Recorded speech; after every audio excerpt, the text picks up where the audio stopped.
KPK tengah mengusut dugaan korupsi dana iklan di Bank BJB. Selain meneliti dokumen yang disita dari rumah Ridwan Kamil, KPK juga telah menggeledah kantor pusat Bank BJB di Bandung, Jawa Barat. Dalam kasus ini, Ketua KPK Setio Budianto menyatakan status hukum Ridwan Kamil saksi. Nanti pasti akan didalami ada keterlibatan atau tidak, atau hanya saksi atau hanya internal BJB sendiri yang melakukan cara-cara yang tidak sesuai dengan aturan. Kalau Pak RK sendiri, Pak RK pemanggilan diperiksa kapan? Akan dipanggil? Nanti pasti ya saya kembalikan kepada penyidik lah itu, urusan teknis seperti itu. Penyidik, direktur penyidikan, Kasatgas yang akan menentukan sesuai dengan tuntutan kita. Tapi statusnya apa sekarang nih Pak? Saksi. Dalam kasus dugaan korupsi di Bank BJB, peneliti Pukat UGM Zainur Rohman menyebut KPK patut menyelidiki ada tidaknya cawe-cawe posisi Gubernur Jawa Barat saat itu terkait penempatan orang dengan dana yang digunakan untuk iklan. Ya, BJB itu secara hukum adalah organisasi yang terpisah dari Pemprov Jabar. Tapi ingat bahwa Pemprov Jabar sebagai pemegang saham mayoritas. Kalau terkait dengan belanja iklan PT Bank BJB, gubernur tidak punya kewenangan apa-apa. Tetapi terkait dengan menempatkan orang-orang kunci di PT Bank BJB, itu adalah kewenangan gubernur. Sehingga yang harus didalami oleh KPK, apakah ada cawe-cawe peran serta dari Gubernur Jawa Barat waktu itu terkait dengan belanja iklan ini. Atau yang kedua, apakah hasil korupsi dari belanja iklan ini ada yang mengalir kepada penyelenggara negara di Pemprov Jabar waktu itu. Setelah melakukan penggeledahan di rumah Ridwan Kamil, KPK menyebut pemanggilan Ridwan Kamil untuk diperiksa sebagai saksi dalam kasus ini tergantung pada penyidik. Tim Liputan, Kompas TV. Dalam perkembangan terbaru, Komisi Pemberantasan Korupsi telah menetapkan 5 tersangka dalam kasus korupsi di Bank Jabar Banten atau BJB. Dari 5 tersangka yang ditetapkan, salah satunya adalah mantan Direktur Utama Bank BJB. Yaitu nomor 13 sampai dengan 17 untuk 5 orang tersangka. Tersangka ini 2 orang dari pejabat Bank Jabar Banten, kemudian 3 orang dari swasta. 2 orang tersebut adalah Saudara YR, jabatannya selaku Direktur Utama Bank Jabar Banten. Kemudian yang kedua adalah Saudara WH, pimpinan Divisi Korsek Bank Jabar Banten. Perkembangan kasus korupsi Bank BJB ini akan kami diskusikan bersama dengan para narasumber. Bergabung saat ini Wakil Ketua KPK periode 2015-2019 Saud Sitomorang dan pakar hukum pidana Abdul Fikar Hajar. Selamat sore semuanya, apa kabar? Sore, Iqbal, apa kabar? Terima kasih sudah bergabung bersama kami kabar. Kami juga sehat selalu di sini. Pak Saud, kalau melihat penggeledahan yang dilakukan KPK waktu itu di kediaman mantan Gubernur Jawa Barat Ridwan Kamil, sementara di sisi lain RK belum pernah diperiksa sebagai saksi, apakah itu proses yang wajar? Ya, mungkin karena sebenarnya itu sesuatu yang wajar. Karena mungkin, tapi selama ini kan biasanya dia sprindik dulu, namanya disebut baru digeledah. Kalau dalam putusannya Mahkamah Konstitusi tahun 2014 itu kan apa yang disebutnya memperluas objek pra-peradilan itu mencakup penggeledahan dan penyitaan. Jadi itu bisa dilakukan. Ya, cuman pertanyaannya kan ini jadi tradisi di KPK yang menurut saya menimbulkan pertanyaan-pertanyaan dengan material yang begitu terbatas, kemudian ya orang mereka-reka di formilnya, dengan material yang begitu terbatas orang bicara formilnya. Formilnya itu bisa terjadi, tetapi ini memang sesuatu yang tidak biasa dilakukan.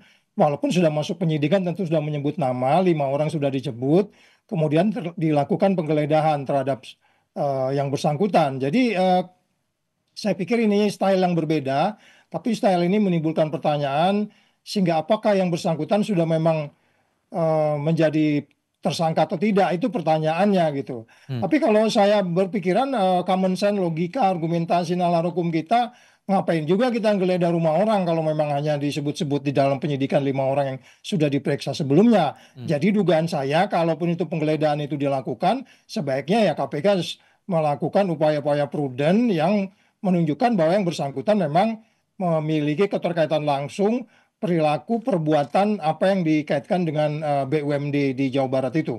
Oke, dengan posisi bahwa BUMD Bank BJB ini mayoritas dipegang sahamnya itu oleh pemerintah Pemprov Jawa Barat, Pak Fikar, kalau Anda menganalisis kasus ini seberapa besar peran dari Pemda dari tataran Pemprov untuk kasus pengadaan iklan di Bank BJB ini?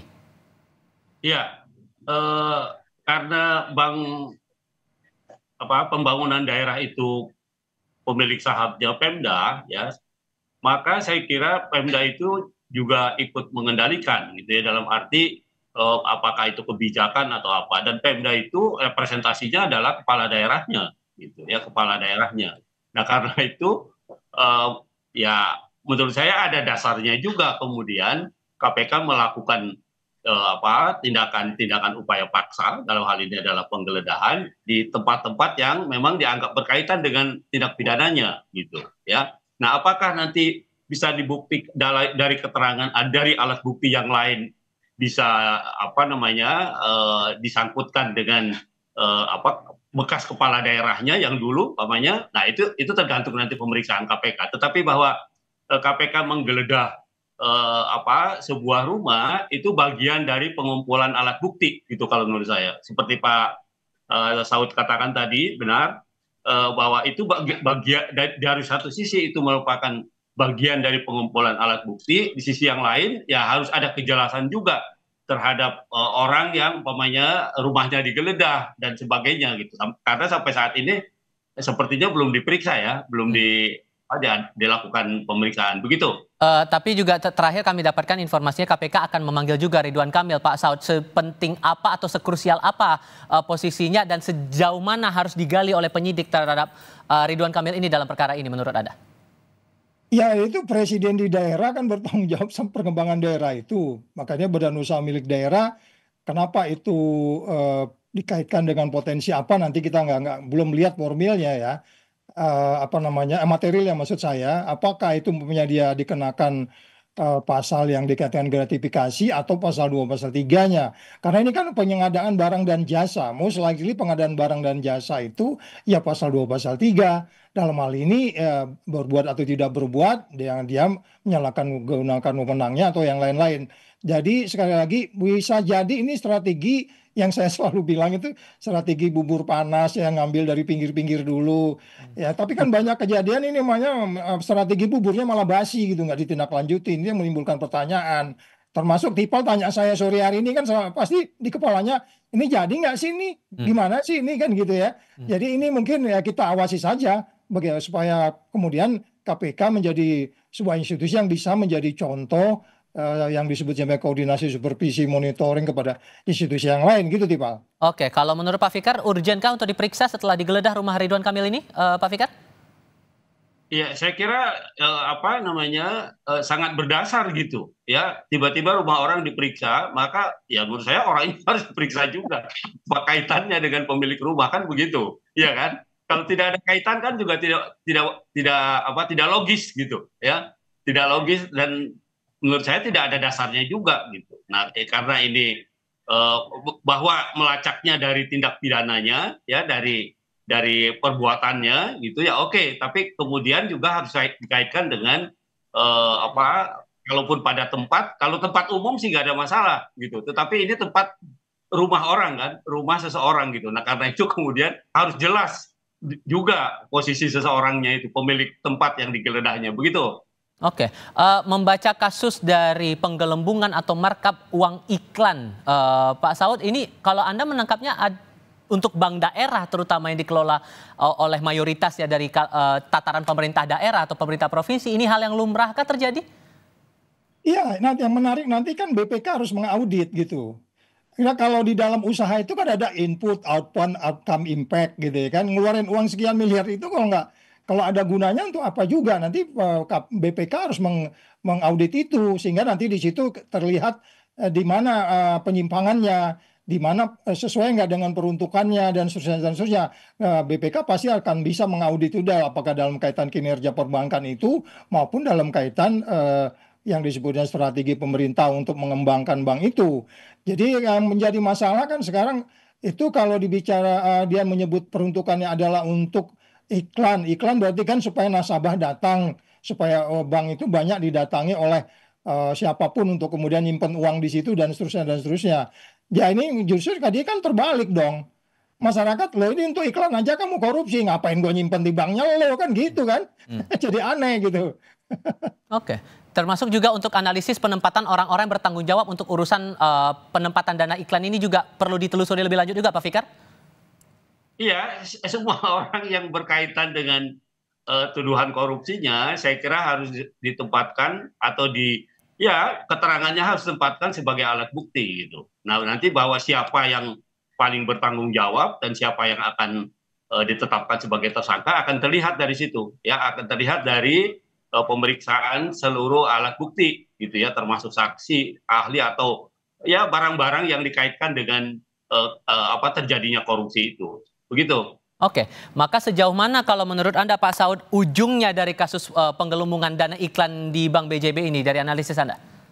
Ya sangat common di daerah bahwa pemerintah daerah dalam hal ini gubernur kalau di provinsi adalah penentu dari maju mundurnya daerah itu. Dan kita tahu Bank Pembangunan Daerah di mana saja memberikan kontribusi yang signifikan, walaupun di banyak catatan kita carut marutnya cukup banyak, baik itu penentuan orang, terus strategi bisnisnya, teori kompetisinya dengan perbankan yang lain, itu teori bisnis kan banyak yang mereka sebenarnya once itu mau dilaksanakan mereka tidak prudent sehingga kemudian mereka tidak kompetitif dalam persaingan bisnis. Nah ini kan menunjukkan bahwa ketika terjadi sesuatu yang tidak prudent seperti ini, pengeluaran yang tidak bisa dipertanggungjawabkan, itu saja sudah menunjukkan indikasi bahwa badan usaha milik daerah itu selalu ditentukan oleh bagaimana visi misi kepala daerah itu dalam hal ini gubernurnya. Dan sekali lagi kalau ini kita bertanya pembelajaran buat perbankan yang lain, KPK harus tegas karena kan setiap provinsi punya bank nih. Ya. Jangan ini ya semuanya kayak begini juga gitu. Modusnya itu iklan dan lain-lain, pemberian kredit kepada orang yang konflik of interest, tidak transparan. Ini kan kita baru bicara satu sisi.